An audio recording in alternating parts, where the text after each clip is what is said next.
সবচাইতে ভয়াবহ যে ঘটনাটি ঘটলো, হঠাৎ করে আমি দেখলাম একটা অশ্লীল photo. I am extremely sorry, আমার বোনের এখানে বসে আছেন। একটা অশ্লীল ফটো সমস্ত সোশ্যাল মিডিয়াতে ভাইরাল করে দিয়েছে, আমার নামে প্রোপাগান্ডা চালিয়ে দিয়েছে, একটা স্ক্যান্ডাল ছড়িয়ে দিয়েছে সোশ্যাল মিডিয়াতে।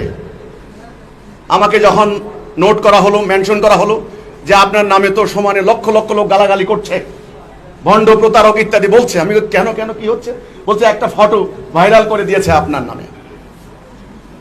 ফটোটা আমি অনুসন্ধান করলাম, এর গোড়া কোথায়? দক্ষিণ ভারতের পর্ন সিনেমার একটা ফটো।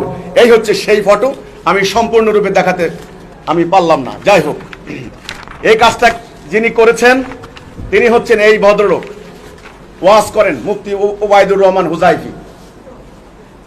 আমি যখন মামলা করলাম, মামলা করার পর তিনি ফেসবুকে আবার স্ট্যাটাস দিয়েছেন, মানুষ ভুলের ঊর্ধ্বে নয়, মানুষের মাঝে সেই উত্তম যে ভুল করে বসলে অনুতপ্ত হয়। ভুল করে অনুতপ্ত হওয়াটা একটা মহৎ গুণ, যা অহংকারীরা পারে না। তাই আমার সেই ভুলের জন্য ক্ষমা প্রার্থী।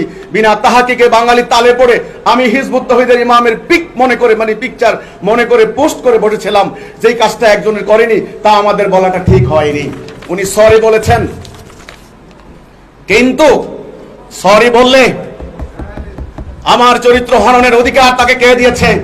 লক্ষ লক্ষ মানুষ আমার সম্পর্কে ভুল বুঝেছে, নেগেটিভ আইডিয়া তারা নিয়েছে। এই হচ্ছে একটা জালিয়াতি।